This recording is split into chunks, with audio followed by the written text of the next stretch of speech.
Hi friends, welcome to Smart Pita சமையல். நம்ம இன்னைக்கு என்ன பார்க்க போறோம் அப்படின்னா ஃப்ரைட் ரைஸ் தான் பார்க்க போறோம். ஃப்ரைட் ரைஸ் ஹெல்த்தியா எப்படி செய்யறதுன்னு பார்க்க போறோம். ஃபர்ஸ்ட் 2 சொம்பு தண்ணி ஊத்திக்கோங்க. நான் 1.5 பாஸ்மதி அரிசி வச்சிருக்கேன். ஊற வச்சு அதை வேக வைக்க போறேன். நமக்கு தேவையான ரைஸ் எடுத்துக்கிட்டு ஃபர்ஸ்ட் குழந்தைங்களுக்கு செஞ்சுட்டு அதுக்கப்புறம் கூட நமக்கு செஞ்சுக்கலாம். ஏன்னா கடாய் ரொம்ப பெருசா தேவைப்படும். ஃபர்ஸ்ட் எண்ணெய் ஊத்திட்டு உப்பு போட்டு வேக வச்சிடலாம். உப்பும் எண்ணெயும் ஆட் பண்ணிக்கலாம். ஆட் பண்ண பிறகு இந்த மாதிரி ஹாஃப் பாயில் பண்ணியிருக்கணும். அப்போ தான் ஃப்ரைட் ரைஸு உடையாமல் வரும். ஆயில் ஊற்றுறதுனால நம்மளுக்கு நல்லா நீட்டாக அரிசி ஒட்டாமல் இருக்கும் ஃப்ரைட் ரைஸ்க்கு. ஸோ அதனால் ஆயில் ஆட் பண்ணுறோம் அண்ட் உப்பு ஆட் பண்ணுறோம். இப்போது ஸ்ட்ரெயினரில் போட்டு நம்ம வடிகட்டி அந்த தண்ணியெல்லாம் எடுத்துடலாம். இப்போது பேன் ஒன்று வச்சுக்கலாம். ஆக்சுவலி நான் என்னாச்சுன்னா ஆயில் ஊற்றிட்டேன்.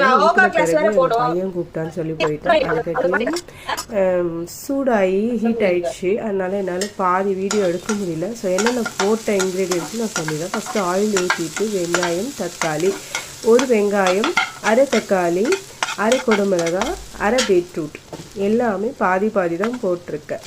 அதுக்கப்புறம் பூண்டு ஒரு 5 பல்லு 6 பல்லு பூண்டு நல்லா பொடியாக கட் பண்ணி ஆட் பண்ணிப்போம். அதுக்கப்புறமா ஒரே ஒரு முட்டை அண்ட் பெப்பர், சால்ட்டு. இந்த சைடு கொஞ்சமாக கரம் மசாலா, கொஞ்சம் மிளகாய் பொடி எல்லாம் போடுறேன், பார்த்துக்கோங்க. சால்ட்டு. இப்போது இந்த முட்டையை நம்ம நல்லா வேக விட்டுடலாம் சைட் பை சைட். அது வெந்துடும். இதுக்கப்புறமா இது எல்லாத்தையும் மிக்ஸ் பண்ணிக்கலாம். உங்கள் விருப்பம் இருந்தால் பீட்ரூட் ஆட் பண்ணிக்கோங்க, இல்லைன்னா கேரட் ஆட் பண்ணிக்கோங்க. பீட்ரூட் ரொம்ப ஹெல்த்தியானது. ஸோ நம்ம இந்த மாதிரி ஒரு ஃபுட்லேயும் நம்ம பீட்ரூட் ஆட் பண்ணால் நமக்கு ரத்தத்துக்கு ரொம்ப நல்லது. ஹீமோக்ளோபின் நம்ம உடம்புல இருக்கும். ஸோ அதனால் இந்த மாதிரி மிக்ஸ் பண்ணிவிட்டு நான் ரைஸை ஆற வச்சு வச்சுருக்கேன் ஸ்ட்ரெயினரில். நான் 2 கப் ரைஸ் தான் போடுறேன்.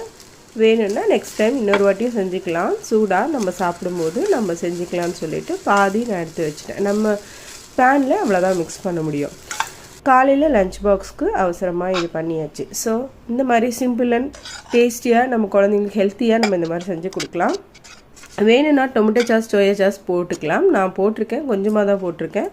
உங்களுக்கு வேணும்னா ஆட் பண்ணிக்கோங்க, இல்லை ஸ்கிப் பண்ணிக்கோங்க. பெப்பர் அண்ட் சால்ட் தான் இதுக்கு ஹைலைட்டே. அப்போ தான் டேஸ்டியாக இருக்கும்.